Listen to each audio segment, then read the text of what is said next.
안녕하세요. 오늘의 사연 읽겠습니다. 안녕하세요. 얼마 전 사람 고쳐 쓰는 거 아니라는 생각에 과감히 이혼한 30대 중반의 여자입니다. 남편과 이혼하며 복수는 할 만큼 했다고 생각했는데 그래도 뭔가 속이 안 풀리네요. 그런 버러지만도 못한 놈이 생각나는 것도 기분이 너무 안 좋습니다. 오늘 이렇게 제 사연 탈탈 털어놓고 홀가분하게 벗어나고 싶네요. 긴 이야기지만 한 번씩 들어봐 주시길 부탁드릴게요. 우선 남편은 저보다 5살 많은 한의사였어요. 저는 그냥 평범한 회사원이었고요. 저와 전 남편은 친구 소개로 만나게 되었습니다. 그런데 사실 처음에는 저는 소개받는 걸 꺼려했어요. 남들은 사자 들어가면 최고의 신랑감이라고 하지만 저는 그런 말에 거부감이 든다고 해야 할까요? 솔직히 닦아놓고 얘기하면 전 태어나서 여태 공부를 한 번도 잘해본 적이 없습니다. 그나마 저희 집이 여유가 있어서 대학을 외국에서 나온 거 말고는 공부나 직업으로 내세울 건 하나도 없어요. 제가 좀 현실주의자라서 한의사가 절 좋아할 리 없다고 생각했거든요. 제 생각엔 비슷한 처지의 사람끼리 만나서 살아야지 살면서 다툼도 별로 없는 것 같더라고요. 이렇게 말하니까 뭔가 이상하게 들리는데 어쨌든 제 말은 내 능력이 아니면 결국 남편의 능력 같은 건 중요한 게 아니다 이거예요. 괜히 모난 인간 만나면 의사 사모님 둘째치고 마음고생이나 하면서 살 것 같은 생각이 들었거든요. 그래서 친구가 해준다는 소개팅을 거절했습니다. 그런데 인연이 되려고 그랬는지 남편은 끈덕지게 소개팅을 시켜달라고 했고 친구도 만나보고 결정하라고 몇 번이나 절 설득하더군요. 야, 네 말대로 직업이 중요한 게 아니라면 한의사 이름표 떼고 인간 대 인간으로 한번 만나봐. 인간으로서 마음에 안 든다면 내가 이해를 하겠는데 직업 때문에 이러는 건 좀 웃기지 않냐? 너보다 훨씬 못한 조건을 갖다 붙이는 것도 아닌데. 난 그래서 이상하다는 거야. 그렇게 괜찮은 직업에 괜찮은 사람이면 왜 여태 결혼도 안 하고 여자친구도 없어? 아니 뭐 그래 헤어졌다고 치자. 근데 날 아는 것도 아닌데 굳이 왜 날 소개시켜달라고 하냐고. 저번에 너랑 나랑 찍은 사진 보고 네가 자기 이상형이라고 한 번만 만나나 보게 해달라고 너무 쪼르잖니. 그냥 내 생각에도 인연이면 잘 될 거고 아니면 어차피 안 되겠지. 맛있는 거 먹는 날이라고 생각하고 그냥 가볍게 만나봐. 친구의 부탁에 저는 만나서 밥 한 번 먹는 게 뭐가 어렵다고 이런 생각으로 결국 소개팅을 승낙하였습니다. 하지만 모든 인연의 시작은 이렇게 되는 거죠. 악연 또한 마찬가지고요. 처음 만난 남편은 깔끔한 인상이었어요. 머리부터 발끝까지 어디 한 군데 잘난 곳이 없는데도 한눈에 들어올 만큼 묘하게 눈에 띄는 그런 사람이었습니다. 한마디로 잘생겨서가 아니라 매력이 있는 그런 사람이었죠. 그러다 보니 아무리 소개팅을 거절하다가 어쩔 수 없이 나온 저로서도 남편에게 눈이 갈 수밖에 없었어요. 그런데 밥을 먹으며 이야기를 나누니 겉보기와는 또 다른 모습이 있었고 그게 더 매력으로 다가오더군요. 남편은 시골 가난한 집에서 장남으로 태어나 정말 말 그대로 자수성가한 타입이었습니다. 가족 중에 누구 하나 금전적으로 도움 줄 수 있는 사람이 없는 상황에서 혼자 학비를 벌어서 한의대를 나온 거였죠. 그 후에 한의사가 되고 나서는 가족 모두를 서울에서 부양하고 있다더군요. 아무래도 부모님 모시고 동생들 공부시키느라 모아둔 돈은 얼마 없어요. 그래도 지금부터 착실히 모으면 나랑 결혼할 여자 고생 안 시키고 살 자신 있습니다. 처음 소개팅 자리에서 저렇게 말하는데 아무리 사람의 매력이 있다고 해도 저한텐 부담스럽게 느껴졌습니다. 뭐 돈이야 저희 집에 부족하지 않게 있다 보니 큰 문제는 아니었어요. 근데 첫 만남에서 뭔가 결혼에 대한 뉘앙스를 풍기니 부담이 되는 거였죠. 하지만 남편이 풍기는 묘한 매력에 이미 어느 정도는 마음이 뺏겼기에 한 번 정도는 더 만나보자 생각했습니다. 그리고 그 한 번은 2번이 되고 3번이 되어 어느새 남편과 저는 연인이 되었네요. 작은 것 하나에도 저를 배려해주는 남편의 모습이 너무 좋았던 것 같아요. 흔한 거라 생각할 수도 있는데 예를 들면 어디 들어갈 때 문 잡아주는 거나 길에서 다닐 때 인도 안쪽으로 저를 슬쩍 미는 모습 같은 거요. 그냥 남 얘기 들을 땐 그게 뭐 대단한 건가 생각이 들어도 막상 그런 배려를 받게 되니 저를 무척 아껴준다는 생각이 들었습니다. 그래서 사람이 바보가 되나 봐요. 분명히 멈춰야 할 신호가 있었는데도 불구하고 결혼까지 하게 됐으니까요. 연애 때 제가 받은 신호는 이런 것들이 있었습니다. 첫 번째로 남편은 짠돌이였어요. 거기다 가족을 위하는 짠돌이요. 남편이랑 저는 데이트 비용을 반반 썼는데 금액이 딱 반반이었던 건 아니고 한 사람이 밥을 사면 다른 사람이 커피를 산다든지 뭐 그런 식으로 더치페이를 했습니다. 그런데 이상하게 남편이 밥을 사는 날은 국밥이나 가벼운 패스트푸드 같은 걸 먹게 되는 날이 많은 반면에 제가 밥을 사는 날이면 이상하게 비싼 집에 가게 됐어요. 고기를 먹으러 가도 1인분에 몇만 원 하는 그런 집으로요. 근데 뭐 일부러 그랬다기보다는 우연히 겹쳐서 그렇게 되는 경우가 많았기에 연애 시절엔 이걸 한 번도 이상하게 생각하진 않았습니다. 하지만 제가 말했죠. 가족을 위하는 짠돌이라고요. 하루는 새우장으로 유명한 한정식집으로 밥을 먹으러 갔습니다. 그런데 거기 위치가 서울이 아니라 경기도에서도 약간 먼 곳이었어요. 한마디로 작정하고 찾아가야 하는 곳이었죠. 워낙 맛집으로 유명한 곳이라 사람도 엄청 많고 가격도 꽤 비싸더라고요. 그리고 맛도 괜찮았어요. 그런데 남편이 한참 짭짭거리며 맛있게 먹더니 집에 좀 사가야겠다고 하더군요. 부모님이랑 동생들 먹게 포장 좀 해가야겠어. 자긴 안 사가도 돼? 저 이 말 듣는데 남편이 사준다는 말인가 생각했네요. 꼭 그래서 그런 건 아니지만 저도 집에 가져갈 거 포장했어요. 그리고 자리에서 일어나 계산을 하러 가는데 남편이 한다는 말이 근처에 분위기 좋은 카페 알아뒀어. 거긴 내가 낼게. 이러는 게 아니겠어요? 한마디로 저보고 밥값 계산하라는 말이죠. 돈이 문제가 아니라 기분이 살짝 이상하더군요. 둘이서 밥 먹고 새우장까지 몇 인분을 포장했더니 돈이 20만 원 가까이 나왔습니다. 생각하지 말자고 계속 되뇌었지만 그날 하루 종일 찝찝한 마음이 가시지 않았어요. 그 후로도 남편은 가끔 맛집을 간다든지 하면 남은 음식을 가족들 가져다 준다고 포장해 가곤 했습니다. 그러면 또 저는 먹던 것만 어떻게 가져가냐며 새 걸로 포장해서 보내곤 했어요. 하지만 이런 모든 것들이 매번 찝찝하진 않았어요. 그랬다면 진작 그때 헤어졌겠죠. 남편도 아낄 땐 아끼지만 또 쓸 땐 팍팍 썼기 때문에 금방 잊을 수 있었습니다. 또 좋게 생각하면 가족 위하는 거랑 돈 절약하는 게 나쁜 건 아니잖아요. 그땐 그렇게 생각하며 좋은 거라 위로했습니다. 지금 생각하니 지 가족만 위하고 지 돈만 절약하는 게 나쁜 거였죠.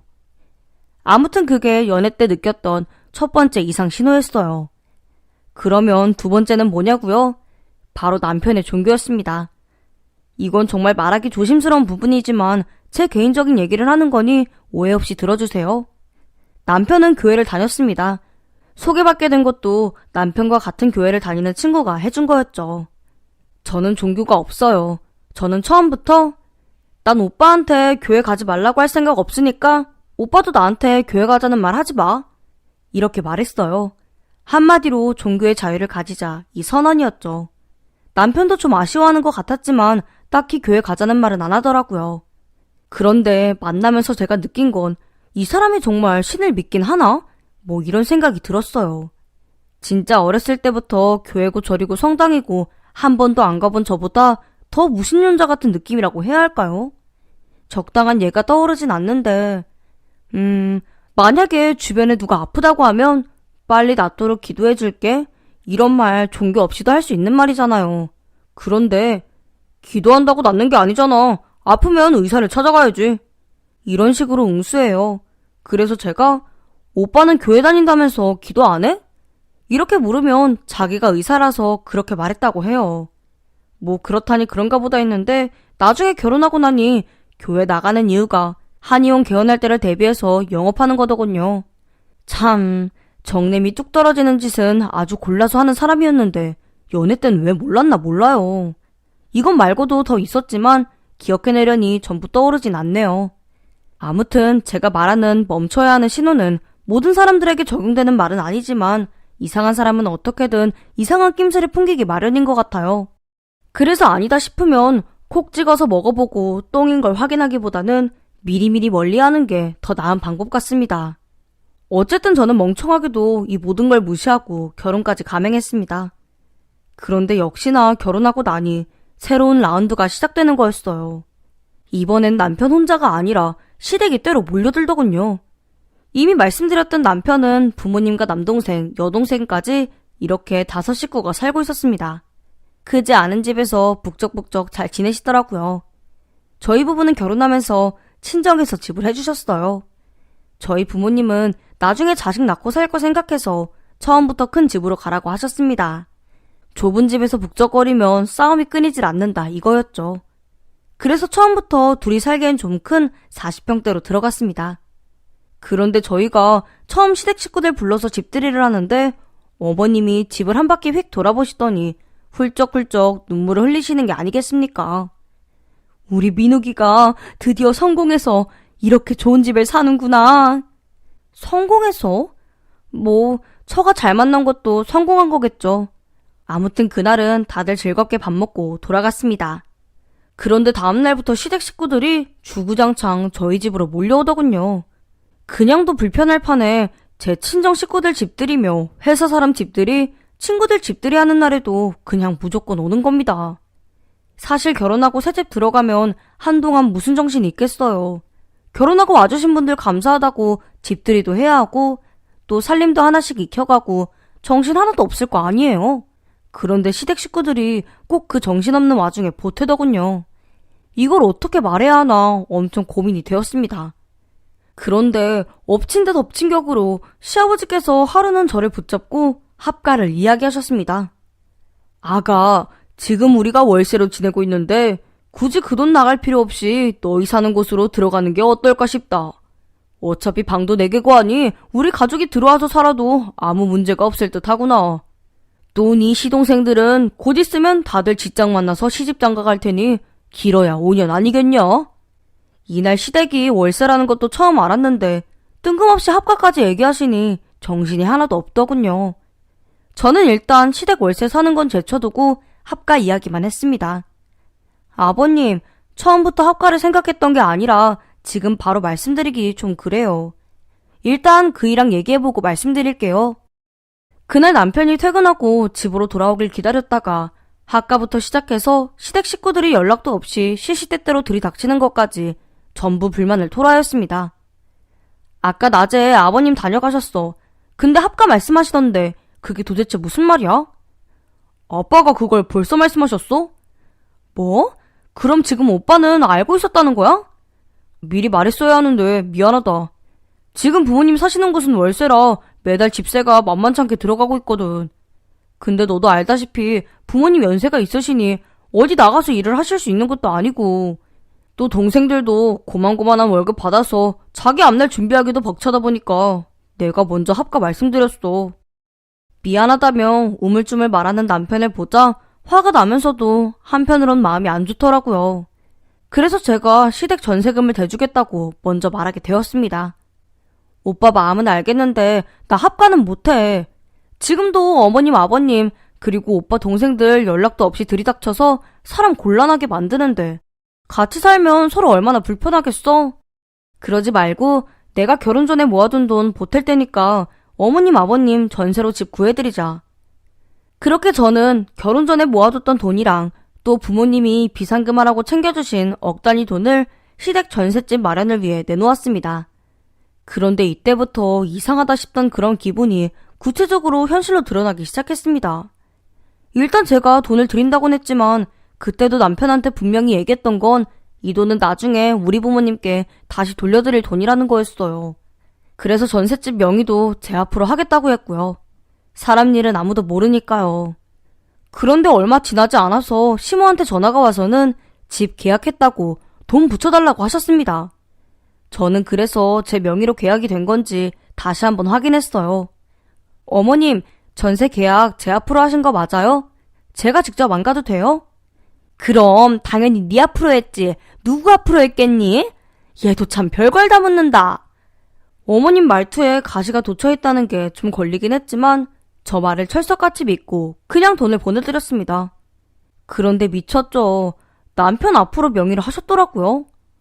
어머님, 제 명의로 했다고 하셨잖아요. 네 남편 앞으로 한 게 네 앞으로 한 거지.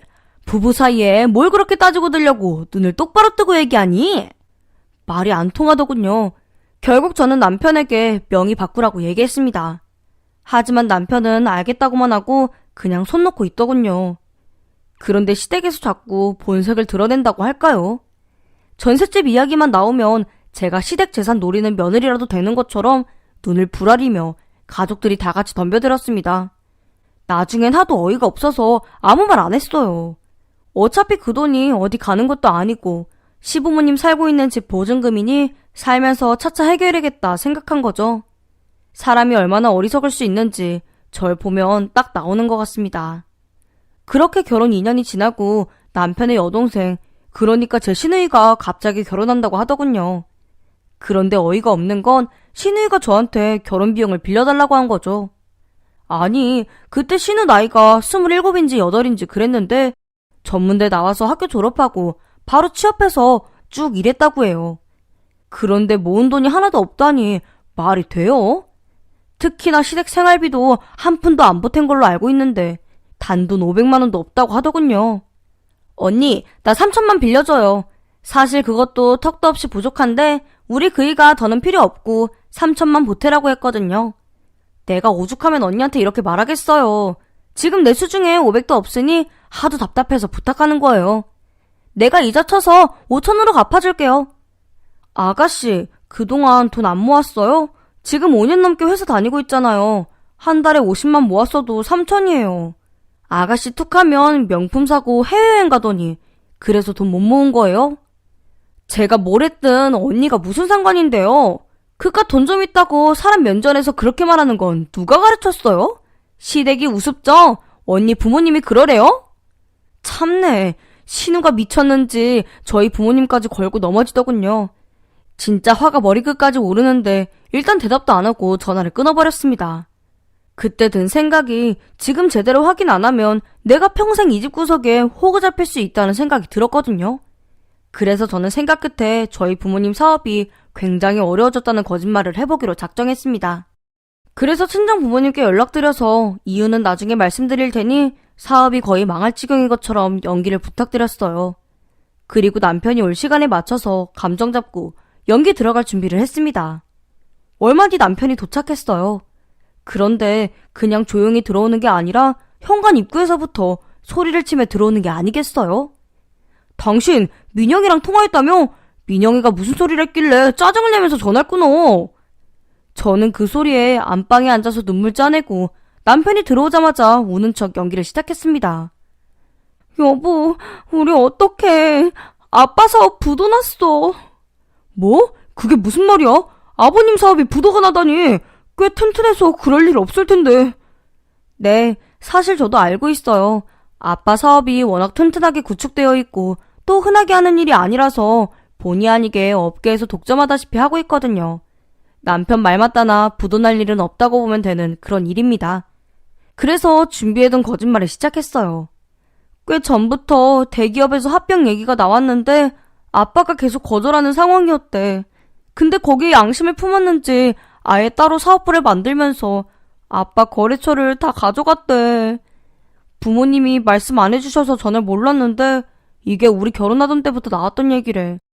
나한텐 계속 숨기려고 하셨는데 어저께 최종 부도 처리되면서 이 집도 넘어갈 수 있다고 빨리 처분하라고 말씀해 주셨어. 사실 저는 제가 하는 말이 앞뒤가 맞는 말인지도 몰라요. 그냥 얼핏 듣기에 그럴싸해 보이는 말로 남편에게 거짓말을 한 거죠. 사업에 대해 모르는 건 남편이나 저나 도찐 개찐이거든요. 남편도 얼굴이 허옇게 질려서는 어버버 거리더군요. 저는 계속 말을 이어나갔습니다. 안 그래도 그것 때문에 심란한데 아가씨가 전화해서 3천만 빌려달라고 하잖아. 지금 내가 3천이 어디 있겠어. 당장 300도 이젠 융통 안 되는 상황이야. 우리 이제 어떡해? 남편도 정신이 확 드는지 집에 대해서 물어보더군요. 이 집 지금 팔면 그 돈은 건질 수 있는 거야? 저는 고개를 끄덕이며 마지막 한 방을 먹였습니다. 근데 이건 우리 부모님 들어야 돼. 우리야 어머님 아버님 댁에 걸어둔 전세금이라도 있지만 우리 부모님은 진짜 땡전 한 푼 없이 길거리에 나앉게 생겼어. 제 말이 끝나자 남편은 본성을 드러내기 시작했습니다. 야, 그 집을 어떻게 비워? 말이 되는 소리래. 돈 없으면 다 같이 모여 살면 되겠네. 우리 부모님 집 건드릴 생각은 아예 하지도 마. 그리고는 다시 집을 나가는 것이었습니다. 저는 거의 매달리다시피 어딜 가냐고 물었네요. 물론 이것도 전부 연기였습니다. 남편은 시댁 가서 어떻게 해결해야 할지 생각 좀 하고 오겠다고 온갖 신경질을 다 부리고 나가더군요. 저도 더는 안 잡고 이제 어떻게 할까 그 궁리만 했습니다. 사실 남편이 저렇게 즉각적으로 화낼 거란 생각은 안 했거든요. 그런데 제 연기가 너무 좋았는지 감춰둔 본성을 어느 정도 드러낸 거죠. 물론 아직 그 인간의 들어온 본성이 전부 드러난 건 아니었지만요. 제가 뭘 어떻게 해야 하나 한참 고민하고 있을 때 저희 아버지께서 부랴부랴 전화를 하셨습니다. 은지야, 너 말대로 김서방이 전화했을 때 사업이 부도가 났다고 하긴 했다만 도대체 무슨 일이냐? 김서방이 아주 길길이 날뛰면서 전화를 끊더구나. 아빠가 뭘 잘못했나 싶다. 아니에요, 아빠. 잘하셨어요. 저 김서방이랑 이혼할 거예요. 자세한 건 나중에 말씀드리고 일단 그 집안 사람들 전부 거지근성으로 우리 집 돈만 보고 있다는 것만 아시면 돼요. 아빠는 제 말에 사업하면서 하도 돈에 미친 사람을 많이 봐서 놀랍지도 않다고 하셨습니다. 그러면서 제 마음이 상한 건 아닌가 걱정이 된다고 하셨어요. 씁쓸하긴 한데 괜찮아요. 계속 이상한 낌새가 있어서 저도 몰랐는데 나름대로 마음의 준비가 좀 된 것 같아요. 아무튼 저희 부녀는 이렇게 통화하고 전화를 끊었습니다. 저는 가만 앉아 생각해보니 일단 시댁 전셋값을 다시 받아와야겠다는 생각이 들더군요. 그래서 일단 시댁으로 갔습니다. 시댁은 아주 초상집이 따로 없었어요. 저보다 조금 일찍 도착한 남편이 고사히 망한 처갓집 욕을 제대로 한 것 같았습니다. 왜냐하면 시댁 식구 모두가 가족 아니랄까봐 똑같은 눈빛으로 절 쳐다보고 있었거든요. 아버님, 어머님, 제가 드릴 말씀이 있어요. 무슨 말이 더 필요한데? 너희 집 망했다며? 얘기 다 들었다. 너 이 집 돈 내놔라 어째라 그런 말 할 거면 아예 입 다물고 돌아가라. 이거 우리 아들 명의로 돼 있는 거 너도 알지? 내가 이런 사단이 날 것 같아서 진즉에 그렇게 한 거 아니냐. 어휴, 너희 사는 집도 아들 명의로만 돼 있었어도 지금 발등에 불은 안 떨어졌을 거 아니니. 안 그래도 집 문제 때문에 온 거예요. 좀 전에 아빠랑 통화했는데 지금 저희가 사는 집은 부모님 안 드려도 된대요. 그냥 저희 부부 가지라고 하시더라고요. 근데 지금 그게 제 명의라서 혹시나 문제가 생길 수 있다고 남편 명의로 바꾸라고 하시는데 명의 이전하려면 세금 문제도 있고 당장 손 쓸 수 있는 게 없어요. 그래서 말인데 여기 전세금 빼서 세금 문제 해결하고 이 앞으로 바꾸는 게 어떨까 싶어요. 그리고 어머님 아버님은 저희랑 같이 사는 걸로 하고요. 일단 이렇게 던졌습니다. 그런데 집값 비싼 건 알아가지고 얼굴이 환해지면서 시댁 식구 전부 한 번에 걸려들어서 알겠다고 하더군요. 진짜 얼마나 웃겼는지. 그 집이 자기들 수중에 들어온다고 생각하니 엄청 빠르게 움직이더라고요. 그 말하고 일주일도 안 돼서 전셋값이 제 수중으로 들어왔습니다. 통장에 돈 찍힌 거 확인하고 전 이만 사실을 밝히고 이혼하려고 했어요. 그런데 저를 소개시켜준 친구에게 연락이 오며 생각이 바뀌었습니다. 너 괜찮아? 너 이혼했다며. 니네 남편 이혼하고 땡땡교회 다니는 병원장 딸이랑 선본다고 우리 교회에 소문 쫙 났어. 그러면서 친구가 하는 말이 얼마 전부터 병원장이랑 저희 남편이 사람들에게 한방병원을 개원할 거라고 제법 영업을 했대요. 뭐 내년이나 올 하반기에 개원할 예정이라고 아무튼 그런 식으로 입방정을 떨면서 다녔다고 합니다. 근데 그때까지만 해도 친구는 사업적인 관계로만 알고 있었는데 갑자기 저와 이혼했다는 소문이 쫙 돌더래요. 그러니 평소에 저희 남편을 눈여겨보던 병원장이 자기 딸을 만나보라고 옆구리를 찌르고 난리도 아니랍니다. 듣자 하니 그 딸도 한번 다녀오기도 했고 또 남편이라는 놈이 제가 문제가 있어서 이혼을 한 것처럼 꿈에 대서 병원장 딸과 저희 남편에 맞서는 기정사실이 되었다고 합니다. 어이가 없어서 친구에게 그간 있었던 일을 전부 얘기해주며 일단 모른 척하라고 부탁했습니다. 제 말을 들은 친구는 미안해서 어쩔 줄 모르더라고요. 그렇게 소개받기 싫다는 걸 자신이 소개해줬으니 더 미안했겠죠. 그런데 친구가 갑자기 말을 툭 끊더니 네 남편 처음부터 너 잘 살고 있는 거 알고 있었어. 내가 그때 사람들 앞에서 부자 얘기가 나와서 너희 집 자랑을 했거든. 근데 그때 너네 남편도 있었던 것 같아. 그래서 너랑 소개팅 해달라고 그렇게 매달렸나 보다. 나 너한테 미안해서 어떡해? 친구는 이렇게 말하며 울먹며 다시 한번 사과를 하였습니다. 저는 지난 일이고 어차피 내가 선택해서 한 결혼이니까 괜찮다며 그냥 오늘 나랑 한 얘기 전부 모른 척 해달라고 했네요. 저는 완전 바닥까지 갈 생각은 없었는데 남편 놈이 바닥으로 지 혼자 먼저 가고 있더군요. 그래서 저도 맞장구 칠 준비를 했죠. 저녁이 되어 남편과 시댁 식구들 모두 모였을 때 우선 준비한 녹음기를 켜고 적진으로 졸진했습니다. 오늘 당신 앞으로 명의 이전했어. 이제 이 집은 당신 거라서 안전해. 옛날만큼은 아니라도 당신도 페이닥터 하면서 돈도 많이 버니까 곧 다시 괜찮아질 거야. 그치? 은지야, 그래서 말인데 우리 일단 이혼 도장 찍어야 할 것 같아. 어? 그게 무슨 말이야? 개혼해주겠다는 분이 계신데 아무래도 처가 사정이 안 좋은 걸 알면 투자하는데 꺼려질 거 아냐. 형식적으로만 이혼하는 거야. 가난이 죄인 걸 어쩌겠니? 저는 일단 순진한 얼굴로 알겠다고 대답했습니다. 남편은 제가 썩 믿음이 갔는지 명의 이전한 서류는 확인도 안 하고 지 계획을 밀고 나가더군요. 뭐 어쨌든 저한텐 다행이었죠. 그리고 다음날 친구를 통해서 남편이 병원장 딸과 언제 만나기로 했는지 확인하였습니다. 그 주 주말이라고 하더군요.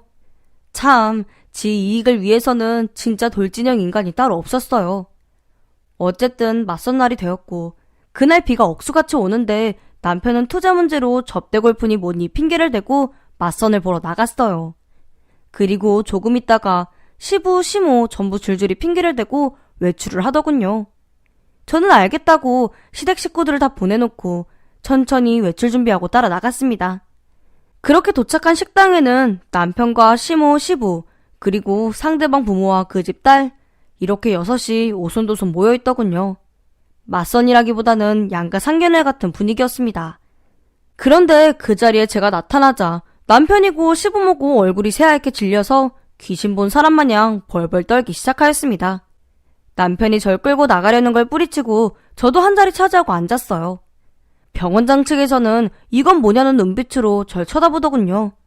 아무래도 제가 교회에 다니질 않았으니 얼굴이 낯이 안 익겠죠. 안녕하세요. 민욱씨 와이프 되는 사람이에요.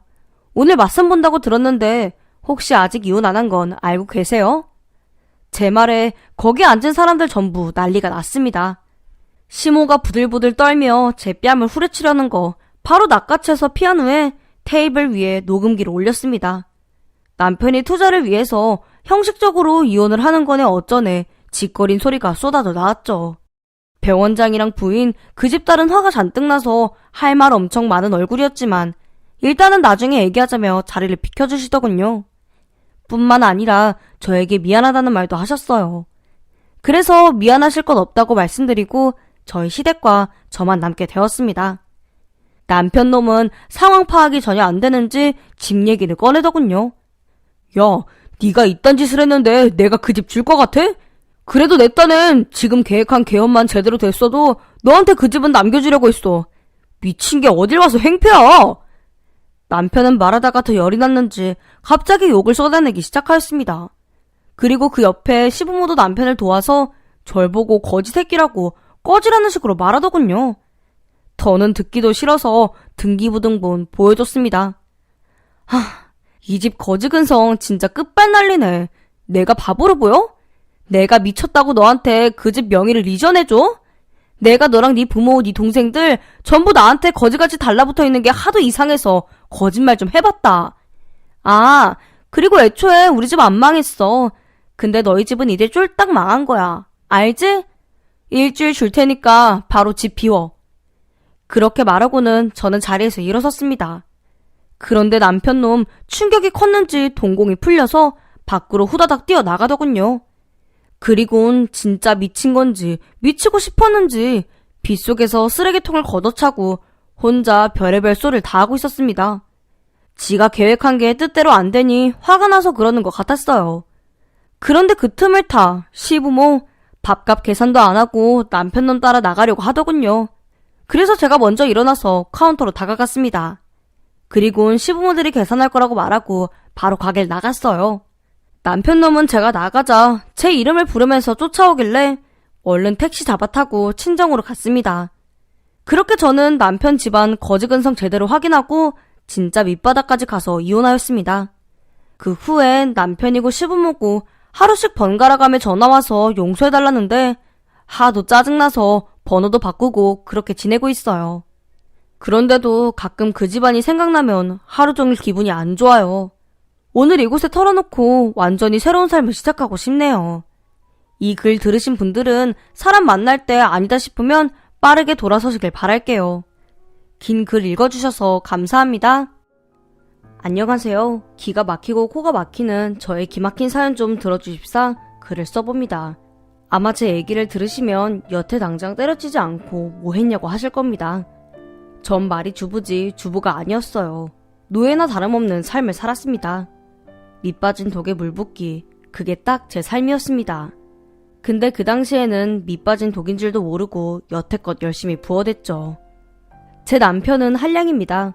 살다 이렇게까지 책임감 없는 인간은 처음 봤습니다. 그래도 그때는 제가 먼저 홀딱 빠져서 다가갔더랬죠. 21 꽃다운 나이에 껍데기만 보고서요. 백구두에 반딱반딱한 군청색 양복을 입은 모습에 저는 아주 그냥 홀딱 빠져버렸습니다. 매너는 또 얼마나 좋던지. 잘생긴 외모와 자상한 말씨에 여자들이 항상 줄을 섰습니다. 그런데 남편은 사람들에게 관심을 받는 게 좋은 것인지 여자를 만나고 정을 주는 것에는 별로 관심이 없었어요. 그래서 29가지 노총각으로 혼자 있더라고요. 저는 21살의 젊은 패기로 결혼하자고 졸졸 쫓아다녔죠. 저한테 좋다 싫다 말은 안 했지만 의자 옆에 살짝 앉아있으면 지가 씻은 거 보여주고 그러대요. 기가 막히게 형편없는데도 워베 오빠야 끝장 나버리는구만 해줬더니 실실 쪼개가매 내 감성이 태양보다 더 활활 타오르겠는가 안 타오르겠는가 해가며 자화자찬을 하더라고요. 전 이 사람이 마음에 드니까 잘 맞춰주려고 했었죠. 그렇게 매일 기를 살려줬더니 이 여자가 내 여자다 싶었는지 결혼하겠다고 하대요. 그땐 왜 돈 버는 게 중요하다는 생각을 못했는지 남편 껍데기 뜯어먹고 살 것도 아닌데도 남들이 다 뜯어말리는 결혼을 했으니 저도 이제와 생각해보면 참 갑갑합니다. 결혼해서도 남편은 오로지 집 꾸미는 데만 관심이 있어서 있어 보이는 것만 쫓아다녔습니다. 시를 쓴 것도 시가 정말 좋아서라기보다는 가만히 먼 곳을 응시하며 끄적이는 지 모습에 반했다고 할까요? 아무튼 좀 평범하지 않은 희한한 사람입니다. 좋아 보인다 싶으면 꼭 지가 가져야 하고 멋있어 보인다 싶으면 자기도 꼭 따라해야 직성이 풀리는 그런 사람인 겁니다. 그래서 남편은 있어 보이는 시인이 되겠다고 매일 공원이나 버스 정류장, 연못 이런 데 가서 끄적이며 하루 왼종일 시를 쓰러 다녔고 쌀 한 톨도 안 나오는 그 생활을 결혼하고 나서도 8년이나 하더이다. 이 시가 당선이 되면 이제 우리 집은 부자 되는 거라면서 호황된 얘기만 하고 있고 애가 셋이나 되는데 돈은 안 벌어오니 제가 아주 미칠 수밖에요. 그렇게 반대하는 결혼 꾸역꾸역 했으니까 이것도 내 탓이다 여기고 참고 했습니다. 먹고 살아야 하니까 새벽같이 일어나서 김밥을 똘똘똘 말아가지고는 애 하나는 앞에 안고 하나는 뒤로 업고 또 하나는 손잡고 버스 정류장으로 갔지요. 거기서 애들이랑 쪼그려 앉아서 김밥 팔고 있으면 그래도 옛날에는 시골 인심이 좋아가지고 제법 팔고 그랬어요. 그리고 큰애 학교 보내고 남의 집 파출부하러 댕기고 그랬죠. 거기 사모님이 그래도 너무 좋았던 게 제가 가끔 애들 데리고 가서 일할 때도 있었는데 성가실 텐데도 아무 말 안 하는 좋은 사모님이셨어요. 그니까 제가 어떻게든 오래 일하려고 했죠. 그 집에서 거의 걷어줘서 애들 학교도 보내고 남편 뒷바라지도 하고 그럴 수 있었어요. 아무튼 그렇게 일하고 나서는 엄청 실이 잠이 쏟아지는데도 밤에 볼펜신 끼고 자야 그 다음날 팔 김밥재료를 살 수 있으니까 열심히 일했죠. 그렇게 애셋을, 아니 남편까지 애넷을 키웠습니다. 막내가 8살이 되고 아이들이 모두 학교를 다니니 이제 좀 살만하다 싶었는데 아니 이 인간은 돈 버는 건 생각도 안 하고 갑자기 고등학교를 가겠다고 하는 겁니다. 중학교도 간신히 나온 양반이 배때기에 몸바람이 들어서 공부소리를 하나 싶었는데 사람이 가방끈이 길면 좋다 하니 뭐 그러슈 했죠. 이제 좀 돈을 모을 수 있으려나 했는데 그래도 생전 처음 공부하겠다는 사람을 제가 말릴 수가 없더라고요. 그래서 밤에 조는 거 깨워가며 어찌어찌 해서 방송통신고등학교를 졸업시켰어요. 아따 이제야 좀 취직해갖고 밥벌이 좀 하는가 하고 잔뜩 기대하고 있었는데 이 양반이 미쳐도 단단히 미쳐버렸는지 방송통신대학교를 또 가겠다고 하대요. 변호사 되겠다고요. 변호사라는 직업은 뭐 있긴 있는 거라지만 실제로 변호사를 만난 적은 없으니까 저는 그것이 어떻게 되는 건지도 몰랐어요. 그냥 법학과인가 모식인가를 들어가서 공부를 한다고 하니까 그런가 보다 했는데 글쎄 우리 집 메밀베개보다도 더 두꺼운 책을 옆구리에 끼고 댕기더라고요. 책값도 어마어마했더랬죠. 무엇을 배웠는지는 몰라도 거기 졸업당 따면 뚝딱하고 변호사가 되는 줄 알고 공부를 시작한 모양인데 남편은 해보니까 그게 아니라면서 시간이 아깝다고 학교 중간에 고시 공부를 해야겠다는 거예요. 그러면서 마누라가 뒷바라지를 잘해야 빨랑빨랑 되는 거라고 어찌나 잔소리를 해대는지. 공부를 제대로 하는 사람은 고시원에서 하는 거라면서 고시원도 돈 내고 미니 카세트 테이프를 들어야 하니 마이마이인지 뭔지를 산다고 또 비싼 거를 사서 웅얼웅얼거리고 댕기더만 결국 그놈의 고시 공부만 20년을 한 사람입니다. 그렇게 했으면 이제 변호사 마누라 돼서 호강하냐고 많이들 물어보셨죠. 그랬으면 사연도 이렇게 안 썼겠죠. 그 돈 다 모아서 땅을 샀어도 대한민국의 섬 하나 정도는 내 거였을 거예요. 그런데도 공부시킨 거 보면 돈은 좀 있는 집안이라서 그랬냐는 소리도 참 많이 들었네요. 아니요. 아주 척추가 분질러지는 줄 알았다니까요. 저도 미쳤지. 시 쓴답시고 팔랑팔랑 댕길 때부터 뜯어 말렸어야 했는데 저는 무슨 막노동군 팔자를 타고났는지 그렇게 데워놓고서도 남편이 공부하는 모습을 보면 예뻐요. 지가 배운 거 중얼중얼거리고 다니는 것도 이쁘고. 그래서 저는 공부 그만하라고 말리지도 못하고 그 양반도 그렇게 뻔뻔스럽게 계속 공부를 했죠. 그나마 다행인 건 집에서 아버지가 공부하는 모습을 보니까는 자식들도 공부를 하긴 하대요. 둥그런 밥상에 자식 새끼들이랑 남편이 책 펴놓고 앉아있는 거 보면 걱정거리가 무엇이 있겠어요. 그 모습이 최고 행복인 거죠. 그래, 이 몸 불살라 척추를 분질러서라도 까짓거 더 벌어오자 싶었어요. 그래서 다 대출을 받았습니다. 전셋집을 담보로요. 90년도에 대출이 7천만 원이었으니까는 뭐 말 안 해도 감이 오시죠? 네, 그래서 이젠 빨간 딱지를 봐도 코딱지만큼도 안 놀래요. 채권자 찾아와도 제가 다 친구하자고 그랬어요. 빚이 정도껏 많아야 걱정도 하고 갚았을 때 보람도 있고 할 텐데 이건 뭐 하도 많으니까 줄어드는 것 같지도 않고 티도 안 나대요. 어디 손 벌릴 데 없었냐고도 많이 물어보시지만 그런 게 어디 있겠습니까? 친정은 손 벌리러 갔다가는 두들겨 맞을 것 같았고 시댁은 내 돈 안 뺏어가면 다행이었죠. 그나마 그 집안은 우리 남편만 아들이고 밑에는 다 딸이라 우리 남편만 새 옷 사입히고 다 뒷바라지 해주고 한 건데 아가씨들은 없는 형편에 오빠만 받고 컸으니 여유 되는가 싶으면 못 떨어지는 거 없나 입 벌리고 쫓아다닌다니까요. 시부모님은 정정하시니 그나마 병원비 안 들고 아주 감사하죠. 안 그런가요? 아무튼 고시를 없애겠다는 소식을 들으니 의욕도 안 생긴다며 고시 공부를 때려친 남편이 종일 누워서 TV만 보더니만 글쎄 TV에서 조상 땅 찾긴가 모시긴가가 나온 거예요. 남편은 법은 이제 나도 빠싹하지 하면서 시부모님의 부모님이나 조부모님 땅을 찾아보겠다고 하대요. 설마 나오겠나 싶었는데 나온 겁니다. 이게 무슨 횡재인가 싶으면서도 집안이 난리가 났었죠. 근데 조회해보니까 뭐는 국가가 쓰고 있으니까 안 되고 뭐는 또 20년이 지났네 어쨌네 하면서 안 된다고 하고 하나는 얻을 수 있다고 하더라고요. 산 중턱에 있는 땅인데 900만 원이랍니다. 근데 이것저것 세금 낼 것이 500만 원이더군요. 그래도 남편은 본인이 다 내겠다고 하고 그 땅을 찾아는 왔습니다. 그리고 와서는 그 땅이 시아버지 명의로 있는 건데 시아버지는 돈 한 푼 없으니 우리가 사자고 합디다. 내가 재산에 기여를 했으니 아버지 돌아가시면 다 우리 재산 되는 거 아니겠냐고.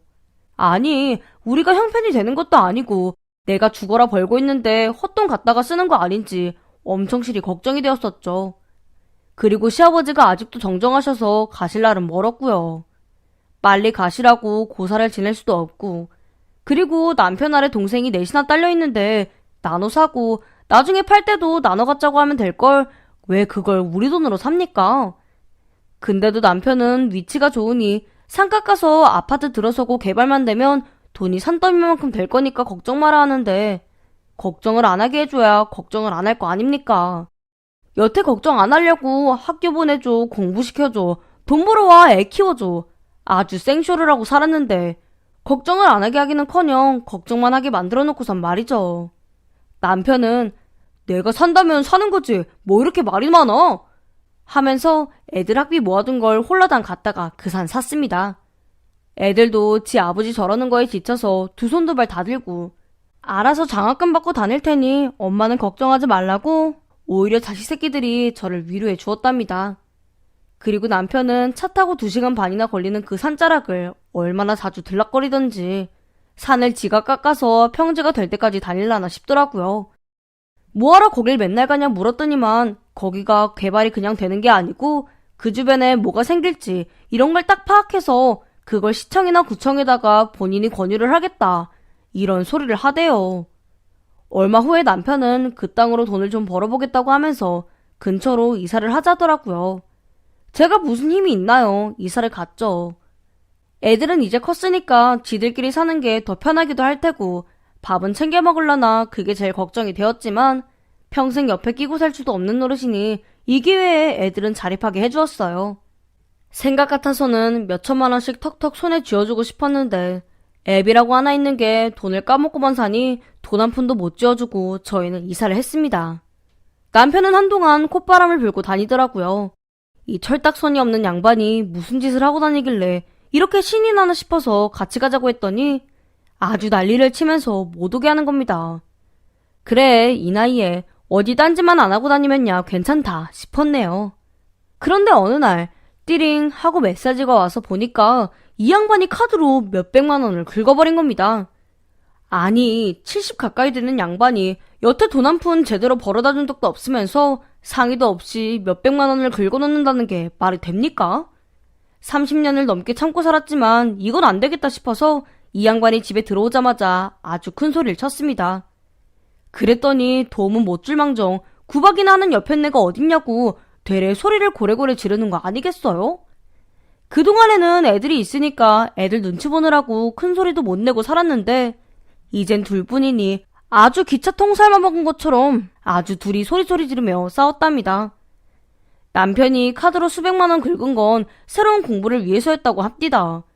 느닷없이 땅 전문가가 되겠다면서 감정평가상가 뭔가를 공부하겠다고 하는 거예요. 학원이랑 고시원을 끊었으니 뒷바라지나 잘하라고 어찌나 큰 소리를 땅땅 치는지. 아니 그럴 거면 이사는 왜 하는지 아주 속이 터져버릴 것 같더라고요.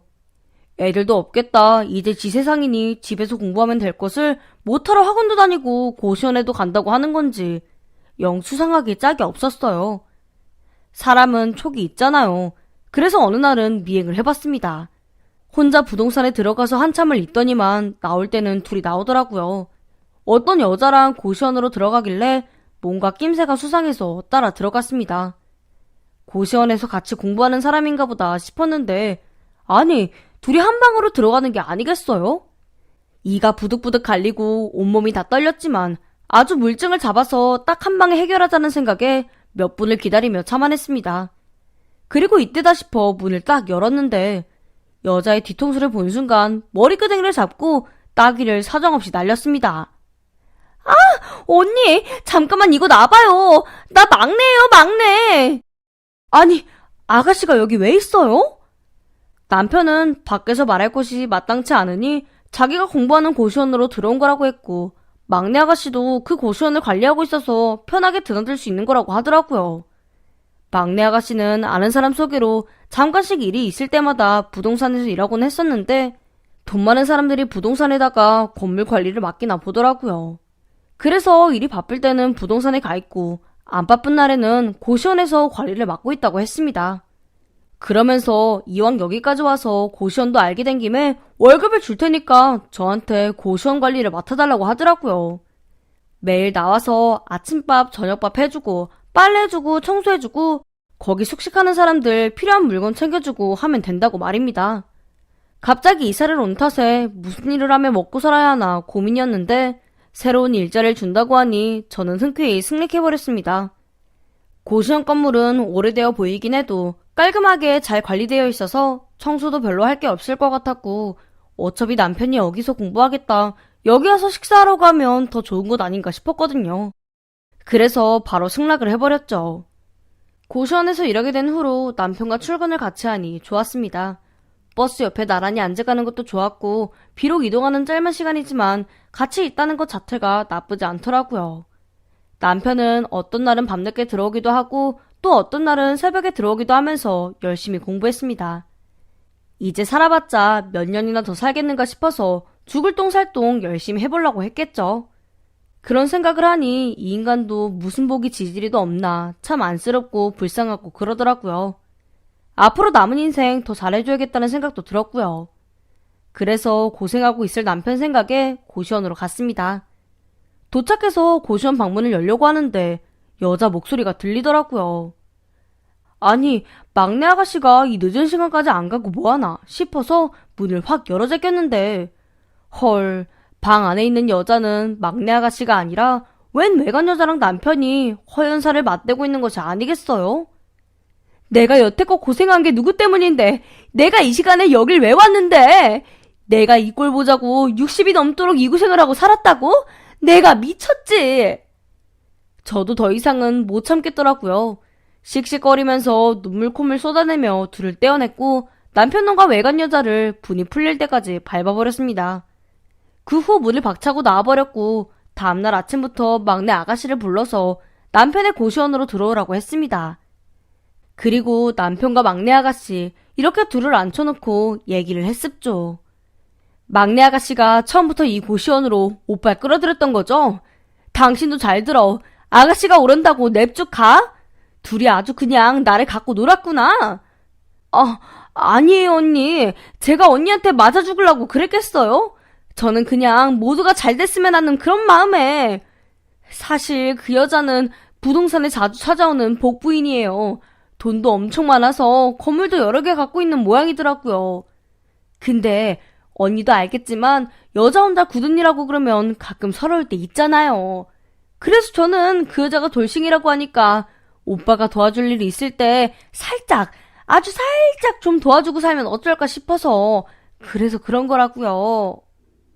결국 돈 없고 늙어빠진 헛 마누라는 버리고 이제껏 한량 나부랭이처럼 살아온 오빠를 새장가 보내겠다는 거구나 하는 생각에 기가 찹디다. 지 오빠가 여태껏 얼마나 나를 노예처럼 부려먹고 돈 한 푼 못 벌어도 내가 걷어주고 먹여주고 하며 살아온 것을 어느 누구보다 잘하는 가족인데 어떻게 나한테 이럴 수가 있는지 배신감에 아주 치가 떨렸습니다.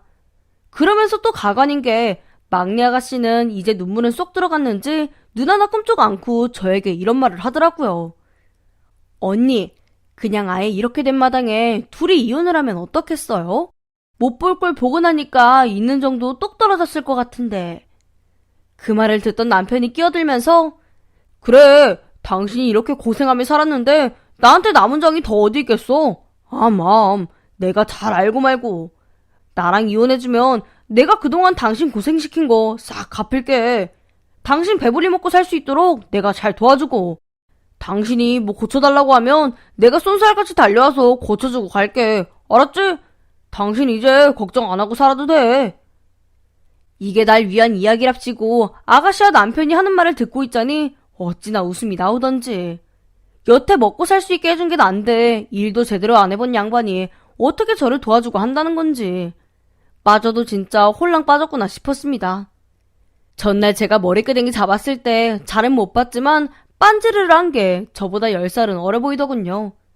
저랑 남편이랑 8살 차이가 나니까 그 여자랑 남편은 20살 가까이 차이가 나는 모양이었습니다.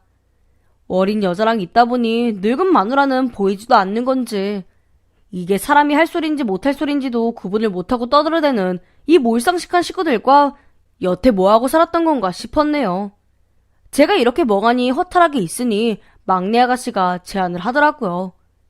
언니, 내가 그 여자한테 잘 말해서 이 고시원 언니 주라고 할게요. 아들 셋 장가 보내려면 재산 있어야 하지 않겠어요? 하면서 남매가 아주 저에게 떨어져 나가라고 하는 것 같아 꼴도 보기 싫었습니다. 저는 남편과 막내 아가씨에게 생각할 시간을 달라고 했고 그동안 집에 들어오지 말라고 했어요. 어디서부터 잘못된 걸까 며칠 너무 우울하고 기운이 없었습니다.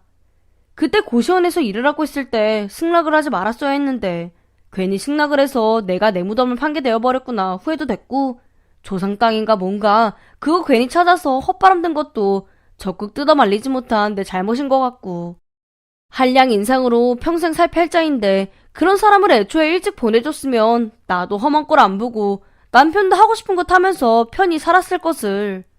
아주 별의별 생각이 다 나고 지난 날이 후회스러웠습니다. 그래서 많은 고민을 한 끝에 마지막으로 결심했습니다. 앞으로 살아야 얼마나 살겠습니까? 남은 인생 지 하고 싶은 대로 살게 해줘야지 싶었습니다. 이혼을 해줘야겠다고 결심을 했죠. 저는 마지막이라는 생각으로 그 여자의 뒤를 밟았습니다. 젊고 빤지를 하던 남편의 외간 여자를 말이죠.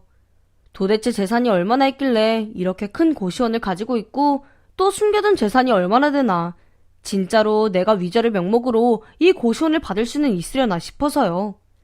저는 제 인맥을 총동원하여 그 여자의 뒤를 캤습니다. 이름, 나이를 수소문해도 동일한 인물이 없더군요. 뭔가 냄새가 펄펄 나는 게 수상하다는 생각이 확 들었죠. 그래서 며칠 그 여자를 쫓아다니며 사진을 찍었습니다.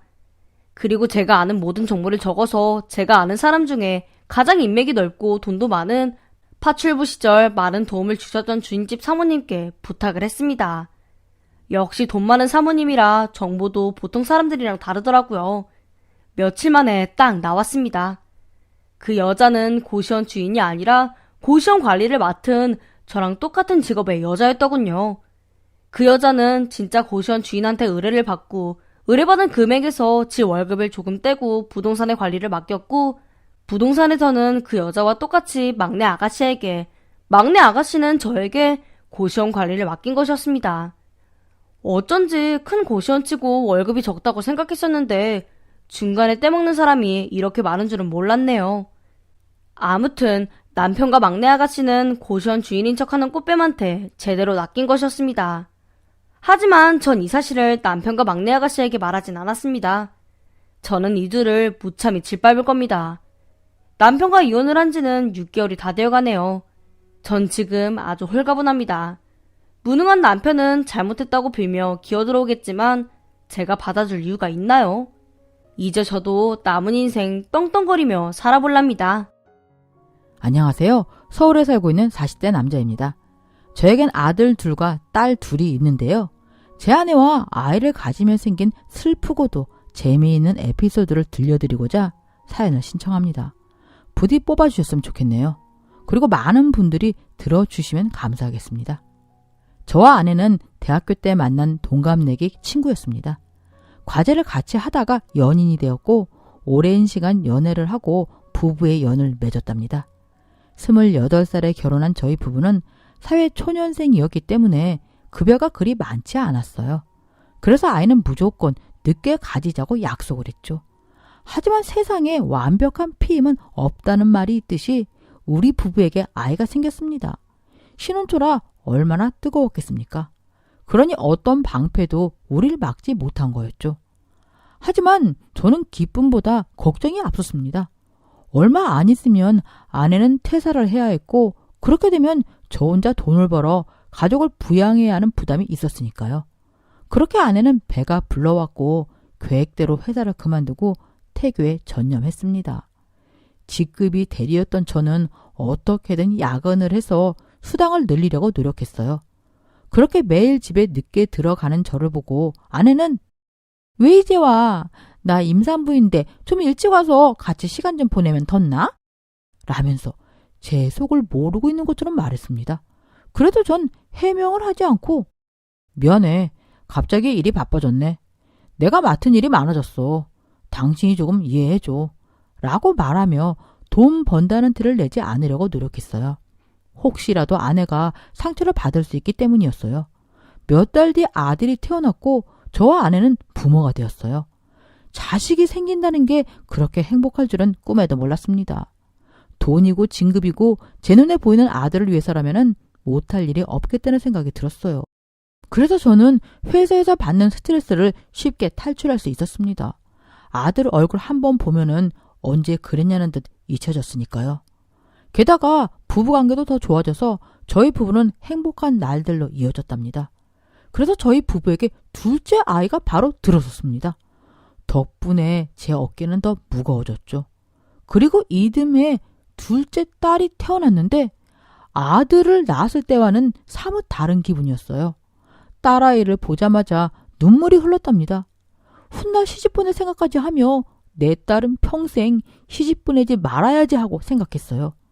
우리 부부는 아이들을 보는 것만으로도 행복했어요. 말도 못하는 작은 아기가 저와 아내를 보고 배시시 웃는 걸 보면은 심장이 뜨겁다 못해 활활 타올랐으니까요. 그렇게 아이들을 예뻐해서 그런지 아내는 저에게 여보, 우리 셋째까지 가져볼까? 라고 물었고 저는 그게 지금도 충분하지 않을까? 당신 힘들지 않아? 그랬더니 아내가 제 배를 쓰다듬으며 말을 이었어요. 난 아이들이 너무 좋아. 당신도 마찬가지잖아. 마지막 셋째까지만 낳고 그만 낳자. 그 말을 듣고 저는 지금 내 월급으로 아이 셋을 키우는 건 많이 힘들어. 당신도 알잖아. 난 아직 대리라고.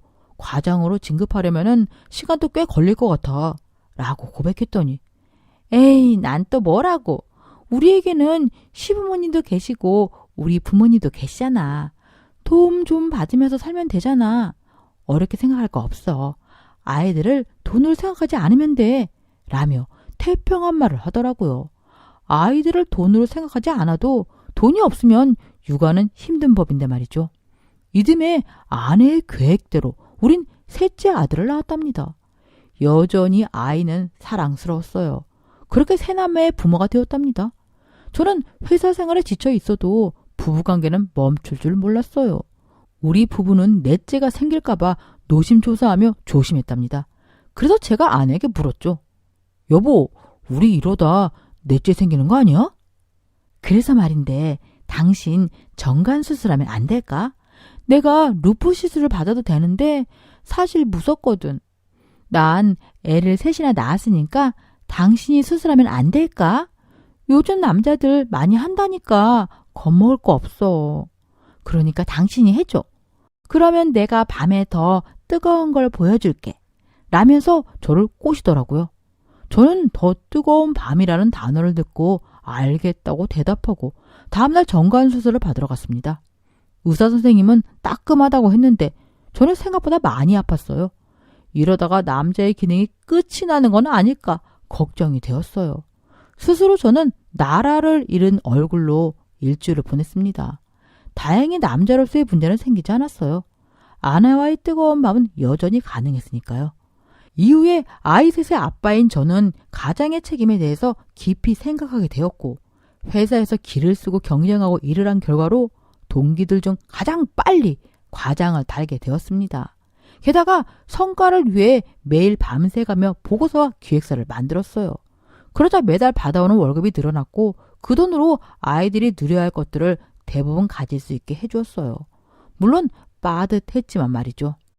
저는 우리 가정에 아무런 이상 없이 제가 눈 감는 그날까지 위기라는 게 오지 않을 줄 알았습니다. 저와 아내 사이에 금이 갈 거라는 건 상상도 못했었지만 그건 저만의 착각이었어요. 매일 울고불고하는 아들, 딸들 사이에서 우리 부부는 어쩔 수 없이 각방을 쓰게 되었습니다.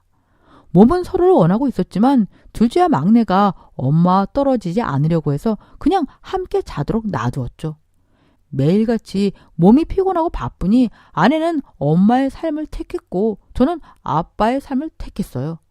예전처럼 뜨거운 부부 생활은 이제 추억 속으로 희미해지고 말았습니다. 몸도 멀어지고 대화도 적어지니 마음도 멀어지고 있음을 직감했어요. 그렇게 시간이 흐르고 아이들 셋이 모두 유치원과 어린이집에 들어가면서 아내와 저는 다시 맞벌이를 하게 되었는데 매일같이 다투게 되었습니다. 저희 부모님과 장인, 장모님은 경제적인 지원은 아끼지 않으셨지만 몸이 약해지셔서 더는 아이들을 돌볼 수가 없었어요. 그래서 아이들을 돌봐주는 기관을 알아보았지만은 오후 5시 이후로는 돌봐줄 곳이 없었답니다. 그래서 아내와 제가 돌아가며 칼퇴근을 해서 놀이방에서 놀고 있는 아이들을 데리고 와서 간식을 먹이고 씻기고 돌봐야 했어요. 아이 셋을 키우는 건 정말 보통 일이 아니었습니다. 직장에서 밤을 새우는 게 훨씬 나을 정도로 느껴졌답니다.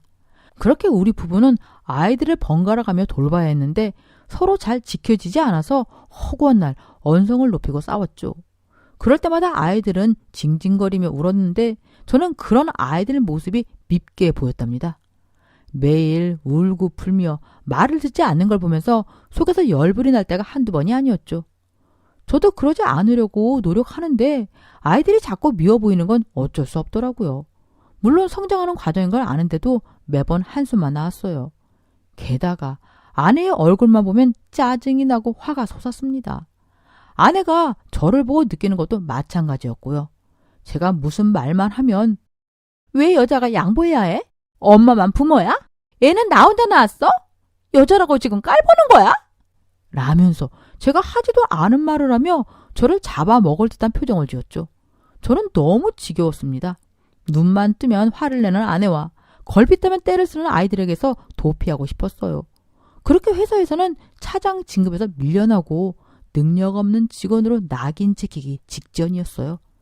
매일같이 아이를 데리러 가야 한다고 회사에서 빠져나오는데 진급이 안 되는 게 당연했죠. 그래서 상사들에게 잘 보이려고 술을 마시기 시작했습니다. 물론 육아 문제도 해결했습니다. 아내와 싸우는 것 때문에 지쳐서 어머니께 육아를 부탁드렸답니다. 제가 좀 더 높이 올라가도록 도와달라고 부탁드렸더니 아들이 잘 된다면 못할 게 뭐냐고 하시며 아프신 몸으로 손주들을 돌봐주시기로 했죠. 그래서 저는 매일 새로운 술집으로 상사들을 모시고 가서 아부를 떨었답니다. 부장님, 제가 요즘 아이들 때문에 정신이 없었습니다. 앞으로는 그런 일 없을 겁니다. 저 좀 봐주세요. 잘 부탁드려요, 부장님. 매일같이 돈을 써가며 아부를 떨었으니 저에 대한 미움은 사그라들었고 다음 기회에는 저를 차장으로 밀어주시겠다는 약속을 받았어요. 직장 생활을 하면서 느끼는 것이지만은 일보다 중요한 건 술과 아부였어요. 이후에도 상사들은 저의 사장을 봐주겠다며 업무를 조금씩 빼주기까지 하셨습니다. 애가 셋이니 주말에는 편하게 쉬라며 많은 일거리를 주시지 않았답니다. 물론 실적은 적지만 액수가 큰 건을 저에게 맡기신 거였죠.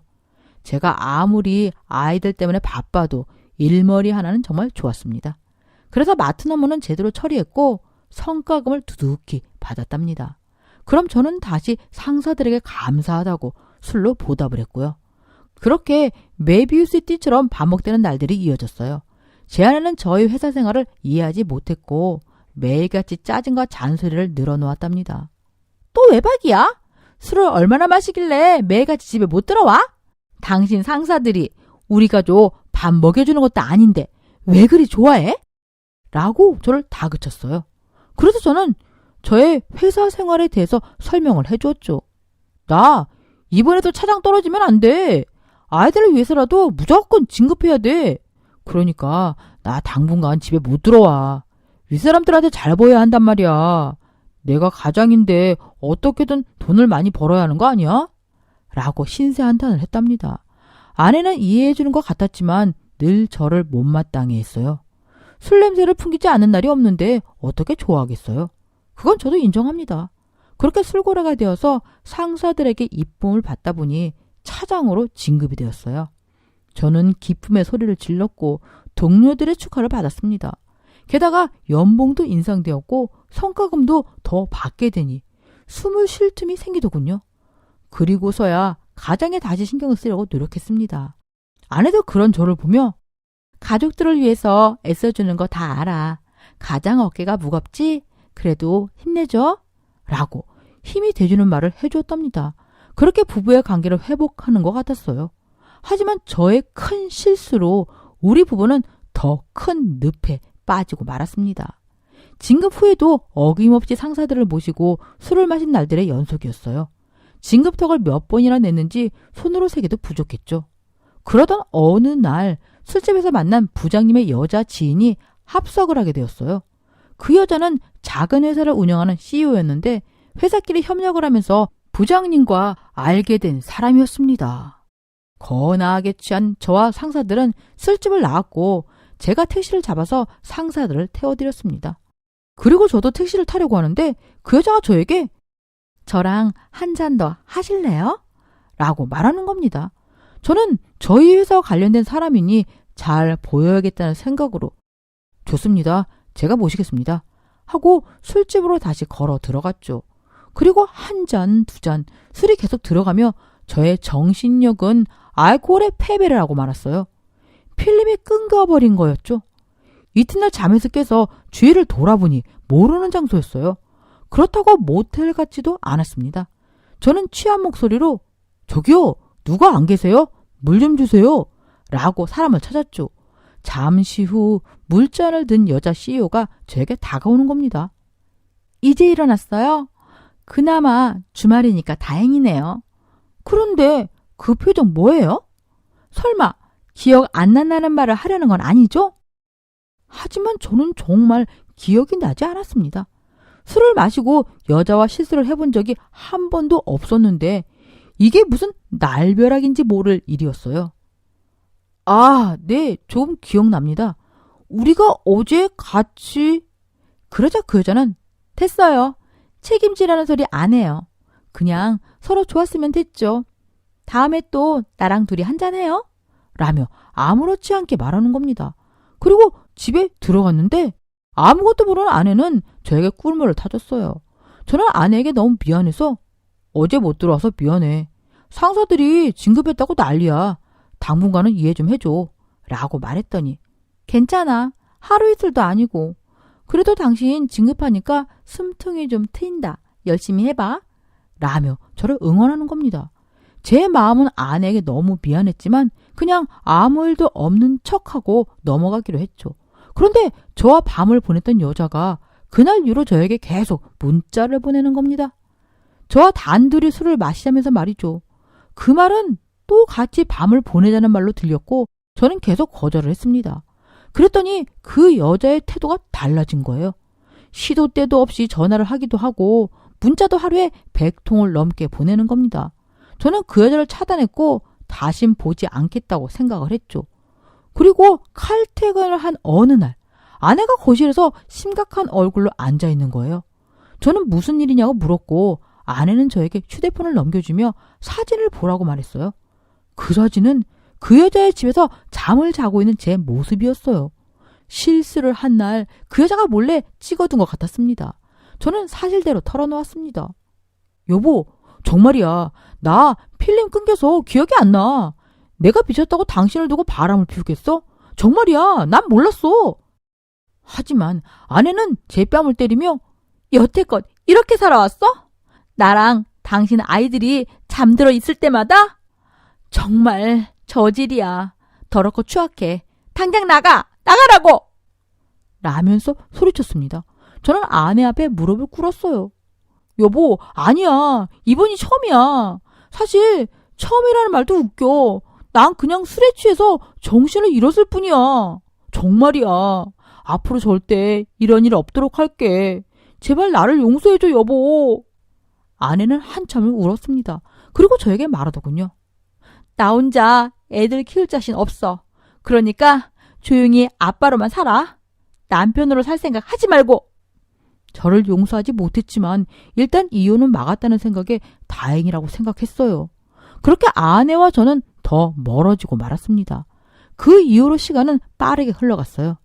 저는 어느새 부장이 되어 있었고 아내도 회사에서 중요한 위치가 되었죠.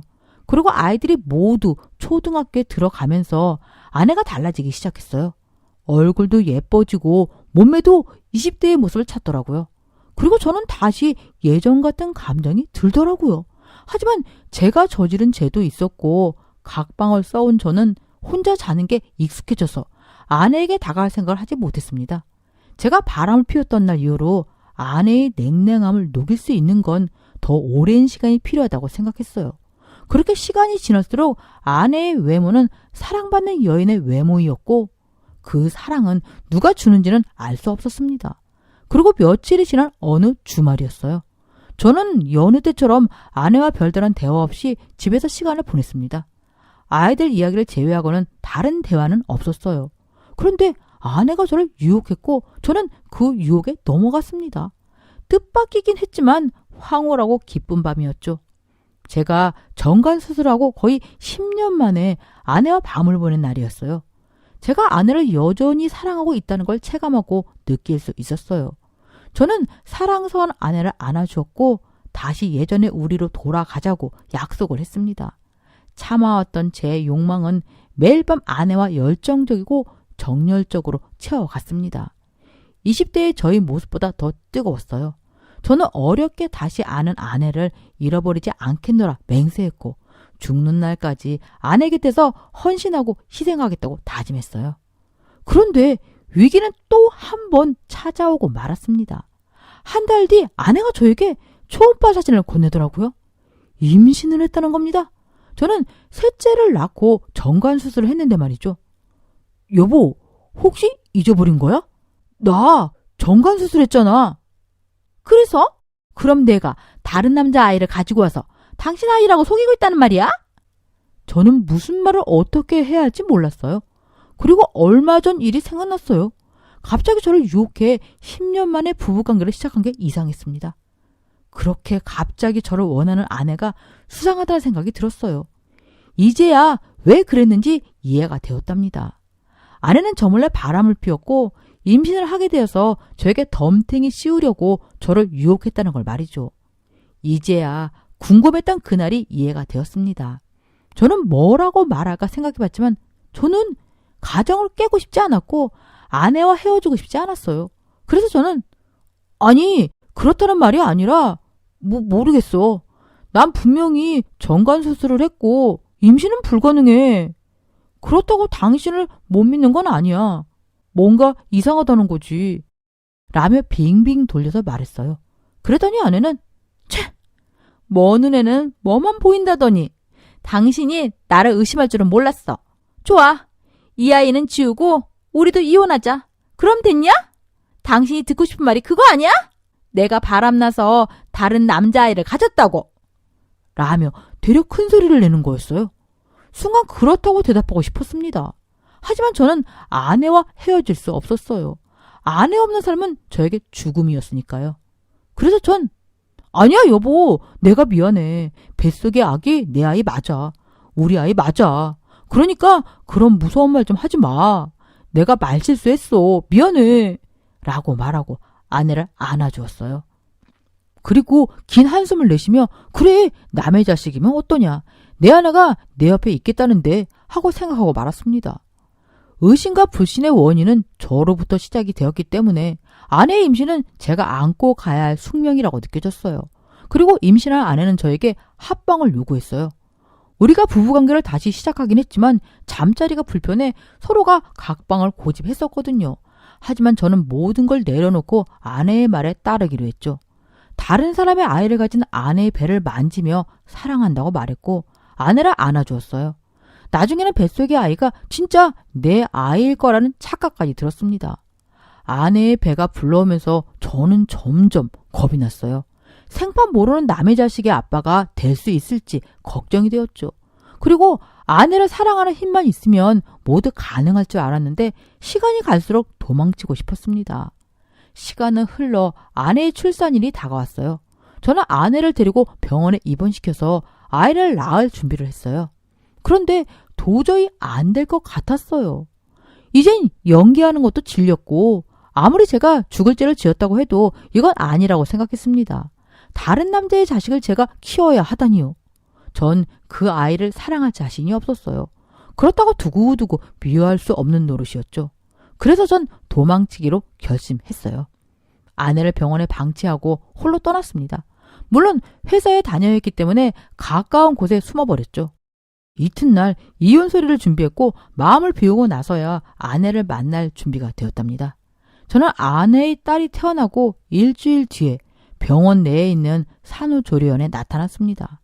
아내는 단단히 화가 나 있었고 저에게 실망했다며 고개를 돌려버렸죠. 저 역시 옆에 딸이 있는데 바라보지 않았습니다. 그리고 조용히 이혼 소리를 꺼내서 아내에게 건넸습니다. 지금 뭐 하자는 거야? 갑자기 이러는 이유가 뭔데? 아내는 화를 냈고 저는 제 마음속 이야기를 꺼냈습니다. 내가 아무리 당신을 사랑해도 이건 아니야. 이 아이 내 자식도 아닌데 내가 어떻게 키워? 난 이 아이를 사랑할 자신이 없어. 우리 이혼하자. 내가 양육비는 죽을 때까지 줄 테니까 그만하자. 또 그 소리야? 이 아이 당신 딸이라고. 도대체 왜 못 믿는 거야? 몇 번을 말해. 나 정관수술한 씨 없는 수박이라고. 병원 가서 물어봤는데 임신될 확률이 0.1%라고 했어. 그런데 이게 말이 되냐고. 그러자 제 아내가 딸아이의 짧은 머리카락을 몇 가닥 뽑는 겁니다. 그리고 저희가 건네주더군요. 자, 유전자 검사 해봐. 만약에 당신 딸이 맞다면은 이번엔 진짜 가만 안 둘 거야. 알겠어? 저는 마지못해 머리카락을 받았습니다. 그리고 대학병원을 찾아 유전자 검사를 의뢰했습니다. 그리고 결과를 기다리는 동안은 아내를 찾아가지 않았어요. 아내도 제 얼굴이 보고 싶지 않으니 오지 말라고 했죠. 하루가 1년같이 시간이 갔고 보름 뒤에 검사 결과가 나왔습니다. 그런데 저는 검사지를 보고 그만 주저앉고 말았습니다. 검사지에는 친자 확률 99.9%라고 적혀 있었죠. 저는 검사지를 들고 아내에게 달려갔어요. 그러자 아내는 저를 냉랭하게 대하는 겁니다. 그래서 저는 무릎을 꿇고 용서해 달라며 두 손이 발이 되도록 빌었습니다. 그리고는 한참 동안 눈물을 쏟던 아내가 딸아이를 저에게 안겨주었어요. 저는 넷째를 안고 천천히 바라보았어요. 넷째 아이의 눈은 내 눈을 꼭 닮아 있었죠. 그리고 저는 누워있는 아내의 얼굴을 보고는 고마움과 미안함이 밀려오더니 자신감이 불긋 솟아났답니다. 그리고 소리쳤어요. 내가 정관수술하고도 아이를 가진 놈이다. 내가 진정한 사나이다. 우리 부부는 애를 넷이나 낳았다. 나는 정자왕이다. 나 같은 남자 있으면 낳아보라고 해. 산후조리원에 있는 산모들은 웃음이 터졌고 저는 유명 인사가 되었답니다. 그리고 지금은 그 막둥이의 재롱으로 매일매일 더 젊어지며 살아가고 있습니다. 그리고 그렇게 의심으로 가득했던 날들은 모두 연기처럼 사라지고 사랑과 믿음만이 가득 남았답니다. 우리 부부는 처음 만났던 순간처럼 서로를 애틋하게 사랑하게 되었고 아껴주고 믿어주게 되었어요. 그리고 아들과 딸, 아내와 저는 보통의 가정처럼 행복하게 살게 되었습니다. 지난 저의 잘못으로 무너진 가정이 다시 일어나는데 오랜 시간이 걸렸죠. 아내는 아직도 저의 외도를 잊지 못하고 있을 겁니다. 그런데도 잊은 척하며 살아가겠죠. 앞으로 죽을 때까지 아내와 가족을 위해 헌신하고 사랑하며 살겠습니다. 지금까지 경청해주신 분들께 감사드립니다. 모두 행복한 가정 속에서 따뜻하게 살아가시길 기원합니다. 안녕하세요. 사연만 간간히 듣다가 제가 사연의 주인공이 되니 기분이 좀 그렇지만 너무 억울해서 이렇게 하소연해봅니다. 저는 순수 음악을 전공해서 그런지 주변 친구들이나 아는 지인들에게 순진하다는 말을 많이 들어왔습니다. 살아온 가정 형편도 나쁘지 않았고 곱게 자라와서 특별히 힘든 일도 없었고요. 그래서 그런지 이번에 겪은 일은 제 인생에서 너무나도 큰 사건이었고 아직도 눈만 뜨면 떠올려져 많이 괴롭습니다. 이제 제 이야기 시작해볼게요. 저는 음악대학에서 바이올린을 전공했습니다. 그리고 졸업 후엔 직장 대신 바이올린 레슨을 다니며 꽤 괜찮은 수입을 얻었기 때문에 여유있게 내 생활을 즐기는 골드미스였지요. 하지만 부모님은 하나 있는 외동딸이 혼자 늙어갈까봐 늘 걱정이셨어요. 하지만 저는 특별히 결혼 생각이 없었고 제 삶에 만족했습니다. 그러다가 나이가 1살, 2살 먹어가며 살이 찌기 시작하면서 건강을 위해서라도 운동을 해야겠다 싶어 산악 동호회를 가입해 다니기 시작했습니다. 대학 MT 이후로 먼 곳을 많이 다녀보지 못해서 한동안 너무 재밌었어요. 아침 일찍 일어나 상쾌한 산바람을 맞고 땀도 흘리니 살도 빠지는 듯 했고 정상에 올라서면 뿌듯한 마음도 들어서 한 번도 빠진 적 없이 참여했죠. 그러다가 남편을 만났습니다. 남편도 혼자 가입했는지 처음엔 말도 없이 인사만 하고 혼자 산에 올라가곤 하더니 산 정상에서 가끔 저에게 말도 걸고 시원한 음료수도 건네며 친해지기 시작했습니다. 그러던 어느 날이었는데 안개가 많이 끼어 앞이 잘 보이지 않자 정상이 아닌 중간 코스에서 전부 다시 하산하게 되었습니다. 저는 혼자 이어폰을 끼고 가고 있어서 동호회 사람들의 이런 이야기를 못 듣고 마냥 정상을 향해 오르고 있었죠. 한참을 올라가다가 정자에서 쉬고 있는데 남편이 헐떡이며 올라오는 모습이 보였습니다. 남편은 저를 보자 숨을 몰아쉬며 말했어요. 저기요, 산 여건이 별로 좋지 않아서 다들 하산하기로 했어요. 아휴, 못 들으신 것 같아서 다시 와봤습니다. 아, 정말요? 감사합니다. 저는 몰랐어요. 죄송해요. 저 때문에 다시 올라오시게 해서. 이런 인연으로 처음에는 차를 마시고 때로는 밥을 같이 먹기도 하고 술도 마시며 자주 만나게 되었습니다. 저는 첫 연애였고 모 연예인을 닮은 남편의 인물도 빠지는 편이 아니라 저는 금세 반해버렸네요. 다만 저만큼이나 숫기가 없는 남편이라서 사교성이 없다는 점이 좀 걱정되었지만 둘만 있는 시간이 많아지다 보니 오롯이 둘에게 집중할 수 있어서 더 빠져들게 되었던 것 같아요. 이렇게 3개월이 흘렀는데 그 숫기 없던 남편이 결혼을 하자며 적극적으로 다가오자 저도 나이가 나이인 만큼 결혼을 결정했죠. 그렇게 결혼을 하라고 하시던 부모님도 3개월은 너무 빠르지 않냐며 조금 더 연애를 하고 생각하라고 하셨고 친구랑 지인들도 숙려해보라고 말했지만 저와 남편은 그냥 결혼을 진행해버렸습니다. 결혼 결정도 빨랐지만 삐걱대기 시작한 것도 역시 빨랐어요. 저는 결혼 전 친구들에게 남편 자랑을 하고 싶었는데 남편이 쑥스럽기도 하고 시간 내기 힘들다며 집들이 때 한꺼번에 친구들을 초대하자고 하기에 그날을 무척 기다렸습니다. 집들이를 한다고 신이 나 있는 저에게 남편을 꼭 해야 하냐며 속상하게 했고 처음으로 싸웠었죠. 그래도 신혼이었고 남편이 직장 옮긴 지 얼마 안 되어 적응하기 힘들다고 하는 바람에 그냥 넘어갔습니다. 이런 문제들만 빼고는 별탈 없이 잘 지내고 있었어요. 본격적으로 문제가 발생한 건 결혼 후 6개월이 흐른 후였습니다. 어느 날 갑자기 남편이 저와 상의도 없이 직장에 사표를 냈다는 거예요. 저는 결혼도 했는데 상의도 없이 사표를 내는 남편에게 화도 나고 서운한 마음도 들었어요. 그날은 참지 못하고 어떻게 그럴 수 있냐며 말을 해보았습니다. 그러자 남편은 자기가 사회생활, 아니 직장생활 해봤어? 자기는 레슨같이 자유로운 일만 해봐서 몰라. 트집 잡는 상사랑 의견 안 맞는 동료들이 얼마나 힘들게 하는지 알아? 잘 못 마시는 술도 억지로 마셔야 한다고. 그래도 남들은 다 그렇게 하고 다녀. 하고 싶은 일만 하는 사람이 어디 있어? 레슨도 쉽지 않아. 까다로운 학부모들 상대하는 건 쉬운 줄 알아? 이렇게 말다툼을 했지만 금방 또 다른 회사에 들어갔고 처음이려니 하고 그냥 참기로 했습니다. 그렇게 잘 적응하나 싶더니 남편은 5개월쯤 지나고 또 사표를 냈습니다. 술을 억지로 먹었더니 몸이 안 좋아졌다며 잠시 쉬어야겠다고 하는 겁니다. 저는 화가 났지만 아프다는 사람을 억지로 내보낼 수 없어서 저라도 다시 레슨을 시작해야겠다고 생각했죠. 꽤 오래 그만두었던 바이올린 레슨을 갑자기 시작하려니 너무 힘들었습니다. 그런 저를 보는 학부모들의 눈빛도 안 됐다는 듯해 자존심이 많이 상했고 한참을 쉬다가 다시 하려니 저도 여기저기 안 아픈 곳이 없었죠. 그렇게 혼자서 생활비를 벌기 시작했네요. 그런데 친정엄마가 눈치를 채셨는지 가끔 맛있는 거 사 먹으라며 용돈을 주시기 시작하셨어요.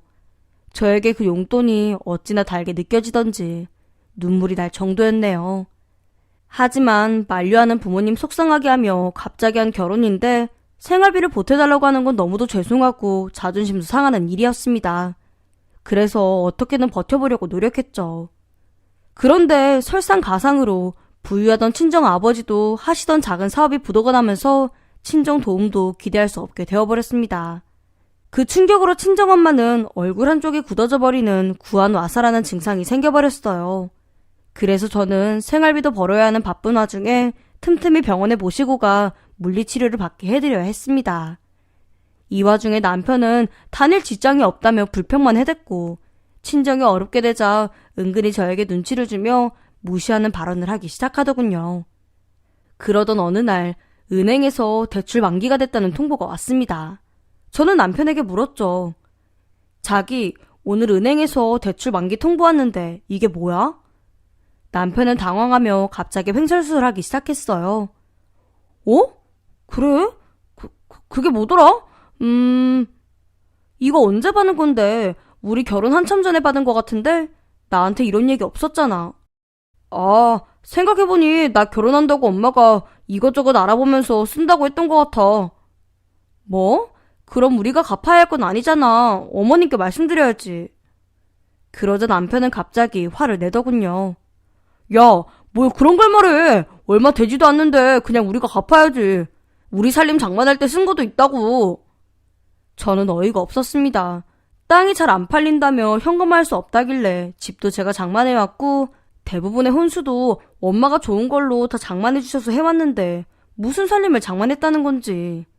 그나마 레슨 때문에 구입한 지금차만 본인 명의로 할부로 해서 구매했지만 결국 할부금도 제가 내고 있거든요. 저는 어차피 벌어진 일, 그럼 남편을 구슬려 직장이라도 빨리 다니게 해야겠다 싶어 좋게 얘기하기로 했죠. 자기야, 우리 집 힘들어진 거 알잖아. 엄마 얼굴 치료에 내가 돈도 못 내드리는데 내가 버는 걸로는 우리 생활비 하기도 벅차. 이 대출금 우리가 갚으려면 자기가 얼른 직장 다녀서 갚아보자.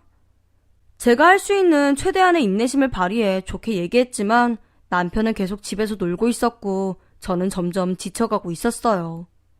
그렇게 바쁜 나날들이 연속되고 늘 불규칙하게 끼니를 먹던 저는 결국 쓰러지고 말았습니다. 알고 보니 임신이었죠. 경제 상황도 좋지 않은 데다 몸은 힘들고 사실 임신을 반길 시기가 아니었습니다. 그래도 이미 생긴 아이였기에 되도록 잘 챙겨야겠다 싶어 마음을 먹었지만 약한 체질에 스트레스를 받고 일까지 많이 하다 보니 유산을 하게 되었어요. 남편은 어이없게도 저에게 화를 냈습니다. 더 어처구니가 없었던 건 제가 일부러 아이를 없앴다며 난리를 치는 거예요. 기가 막혀 말이 안 나왔어요. 자기가 돈을 벌어서 저를 쉬게 해준 것도 아니고 내가 돈 벌면서 힘들어서 그렇게 된 건데 정작 힘든 건 난데 위로는 못 해줄 망정 저에게 화를 내는 게 말이 되나요? 제가 유산한 걸 알게 된 시아버님은 몸에 좋다는 보약을 지어오셨지만 시어머님은 남편 반응과 다르지 않았습니다. 시어머님도 아이가 그렇게 된 책임을 저에게 물으셨죠. 너무 서러웠어요. 저도 아이 갖고 한편으로 얼마나 기뻤는데 제가 일부러 그럴 리가 없잖아요.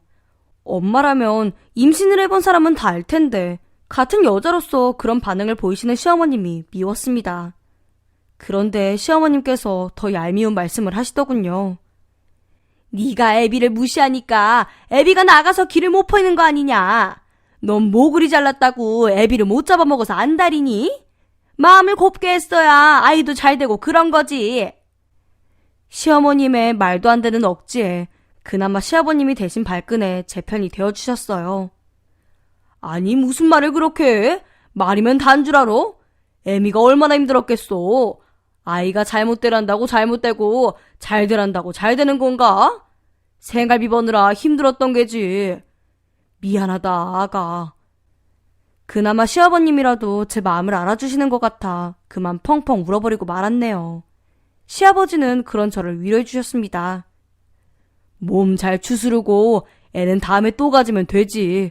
내가 애비에게도 잘 타이를 테니 몸 잘 챙겨라.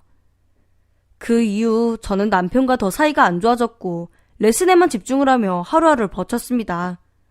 그러던 어느 날 레슨 하나가 펑크가 나서 다른 때보다 일찍 집에 들어오게 되었죠. 그런데 당연히 집에 있어야 할 남편이 보이지 않았습니다. 저는 피곤해 그냥 잠들어 버렸고 그냥 그렇게 하루가 지나가 버렸습니다. 다음날 준비물을 깜빡 잊고 나간 저는 다시 들어와 챙겨 나가려고 하는데 역시나 남편이 없었어요. 이상하다고 생각했지만 레슨 시간이 다 되어 그냥 넘겼네요. 저녁에 돌아와 남편에게 취업한 거냐고 물으니 아니라며 퉁명스럽게 나가버리더라고요. 저는 그럼 그렇지 하며 넘겼는데 며칠 후에도 혹시나 싶어 잠시 들른 집에 남편은 계속 없었습니다. 며칠 후 저녁 늦게 지쳐서 와보니 남편은 없고 쪽지만 남겨져 있더군요. 쪽지 내용을 확인해보니 어이없게 여행을 다녀온다는 것이었죠.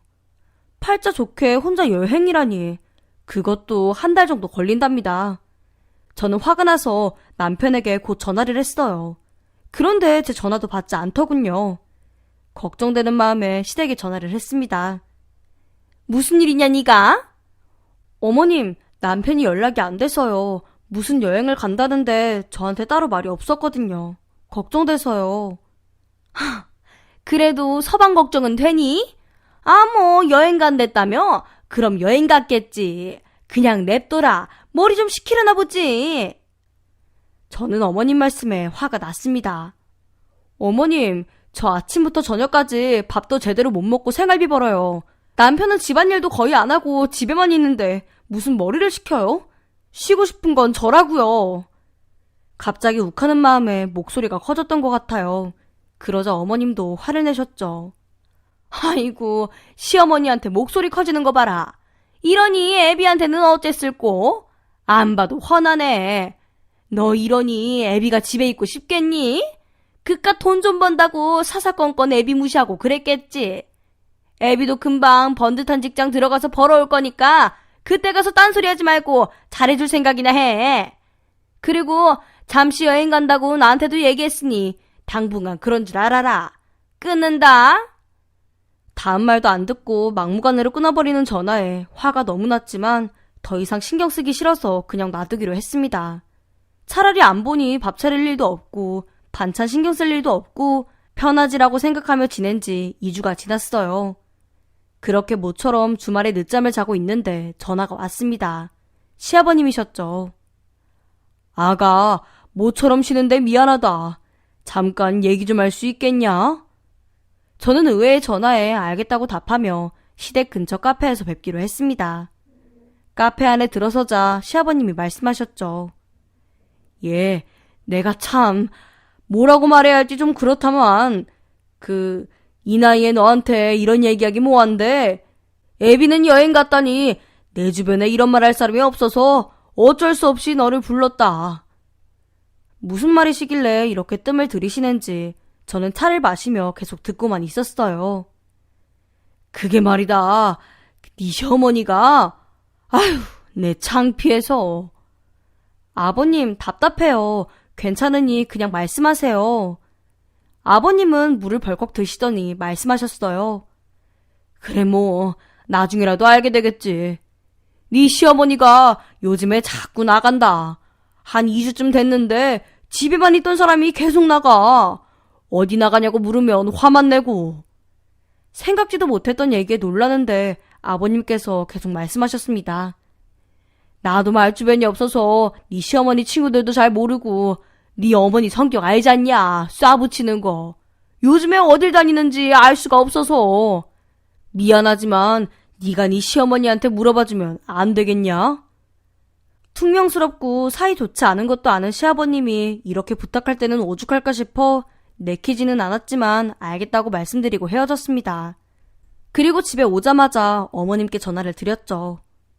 어머님 안녕하셨어요? 잘 지내시죠? 웬일이냐? 네가 전화를 다 하고? 그래, 넌 잘 지내냐? 어머님 요새 어디 다니세요? 가끔 전화드리면 안 계시는 것 같아서요. 거짓말이었지만 그래도 여쭤봐야 할 것 같아서 말씀드린 거였어요. 아, 뭐 집에만 있니? 시장도 가고 그런 거지. 내 걱정 말고 너나 돈 잘 벌어라. 잘 지내라는 것도 아니고 돈을 잘 벌라니. 그럼 그렇지 좋은 말이 나올 리 없다 생각하며 전화를 끊었습니다. 그래도 아버님께서 모처럼 부탁하셨는데 이렇게 아무 일 없다고 말씀드릴 일은 아닌 것 같기도 하고 아버님 역시 순진한 구석이 있어서 잘 알아보시기는 힘들겠다 싶어 제가 시댁에 한번 가보기로 했네요. 레슨 일정을 조정하고 점심쯤 시댁 근처로 향하는데 마침 어머님께서 나오시는 모습이 보였습니다. 저는 저도 모르게 몸을 숨기고 시어머님을 따라갔죠. 어머니는 처음에 두리번거리시더니 짐을 들고 급한 걸음으로 가기 시작했습니다. 그리고는 점점 외진 곳으로 향하는데 한 번 더 뒤를 확인한 어머님은 지하 창고 같은 곳으로 들어가시더군요. 저도 얼른 가보았지만 문이 닫혀 안을 살펴볼 순 없었네요.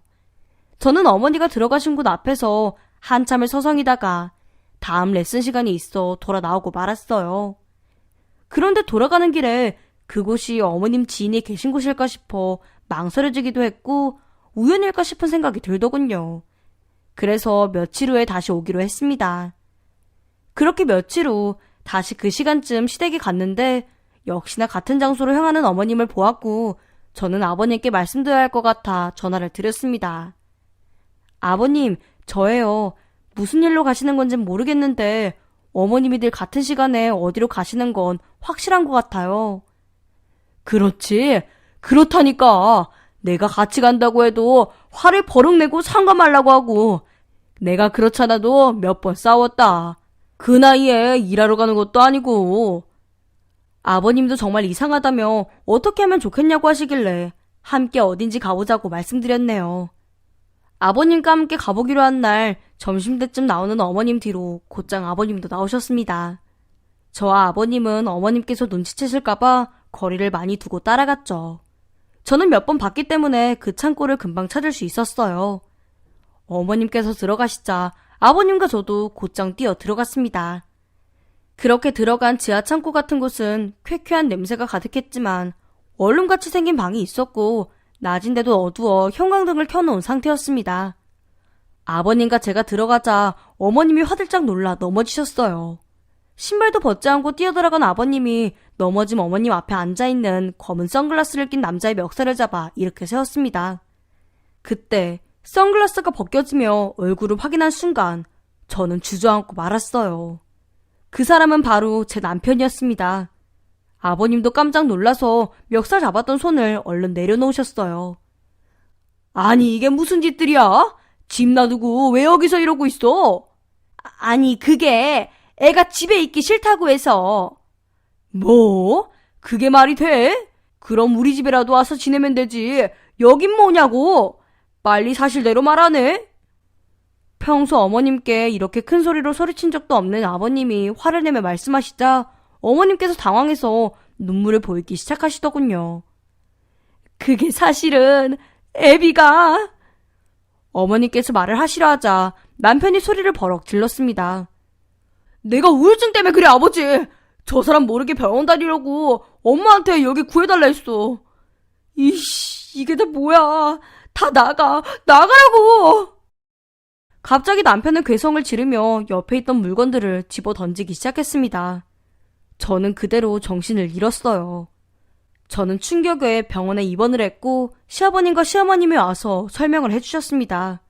미안하다며 면목 없다고. 결혼 전에는 안 그랬다지만 사실 우울증에 정신질환이 있었던 거죠. 남편이 몇 개월마다 회사를 그만뒀던 것이 사회 부적응 때문이었고 증상이 더 심해지자 어머님께 따로 있을 곳을 마련해달라고 했다는 겁니다. 어머님도 아들의 이런 병 때문에 이혼당할까 두려워 저에게 그렇게 숨겼던 거예요.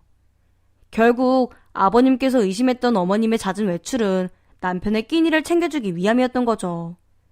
결혼 전에 이런 증상을 알고 대출을 받아 치료를 받았다가 나아지면서 산악회 들어왔는데 그때 저를 만나게 된 거였어요.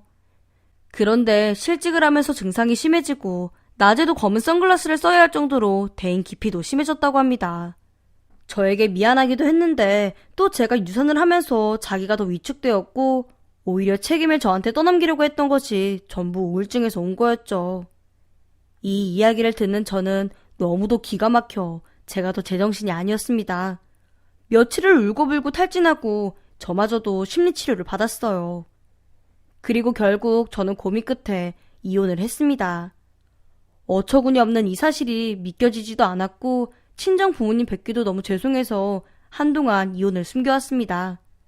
어른들 말씀 새겨 들을 걸 좀 더 알아보고 결혼했으면 이런 결혼 안 했을 텐데 정말 제 발등을 찍는 행동이었죠.